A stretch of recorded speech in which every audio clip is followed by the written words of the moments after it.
Hey! Welcome back mga ka-lookalike. So episode na ito si James McAvoy, famous actor. Siya yung gumanap kay Professor X sa X-Men.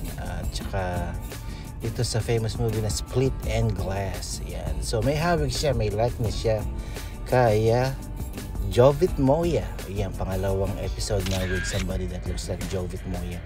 So Jovit Moya from That's Entertainment. Marami siyang ginagawa. Isa siyang aktor, director, teacher, police officer. Yan.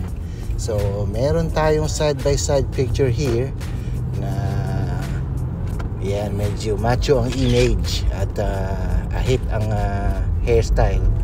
And then meron pa tayo isa, yan, para maghahawig naman ang kanilang facial expression. Yan, so yan si James, kaya naman pala si James ay X-Men, Professor X, members ng X-Men. At si Jovit naman ay X-Men din. So LGBTQ siya na may anak. Yan, so pareha silang X-Men.